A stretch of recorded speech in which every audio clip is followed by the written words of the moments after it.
ஓம் சக்தி ஜோதிடம் நேயர்களுக்கு அன்பார்ந்த வணக்கம். நாம நெற்றியில குங்குமம் வச்சுக்கிறோம் இல்லையா? அதுவும் குறிப்பா பெண்கள் சிவப்பு நிற குங்குமத்தை தான் வச்சுக்கணும். நம்ம உடம்புல தெய்வ சக்தி வாய்ந்த இடங்கள் 6 இடங்கள் இருக்குது. அதுல முக்கியமானது நெற்றிக்கண். நெற்றிக்கண்ணில குங்குமம் வச்சுக்கிட்டோம் அப்படின்னாக்கா மன அமைதி கிடைக்கும். ஹிப்னாட்டிசம் போன்ற சக்திகளை அது முறியடிக்கும்.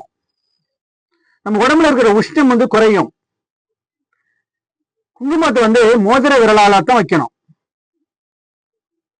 மகாலட்சுமி வாசம் செய்யக்கூடிய இடங்களான திருமாங்கல்யம், நெற்றி, தலை வகுடு, இந்த 3 இடங்கள்லயும் கட்டாயமா குங்குமம் வச்சுக்கிடணும்.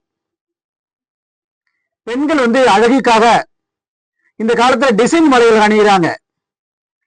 முதல்ல சங்கு வளையல்களையும், 2வதா முத்து வளையல்களையும், 3வதா தங்க வளையல்களையும், 4வதா கண்ணாடி வளையல்களையும் அணிந்தால் குடும்பத்தில் மகிழ்ச்சி நிலவும். நேயர்களே, கடந்த 1 வருஷமாக ஓம் சக்தி ஜோதிடம் பதிவுகளை அன்போடு கண்டு மகிழ்ந்த நேயர்களுக்கு வணக்கத்தையும் நன்றியும் தெரிவித்துக் கொண்டு, இனி வரும் பதிவுகள்ல நம்மளுடைய சாஸ்திரம் சம்பிரதாயங்களை பத்தி எபிசோடுகளாக போட போகிறோம். அதுல முதலாவதா பெண்கள் ஏன் காலில் மிஞ்சி அணிகிறார்கள்?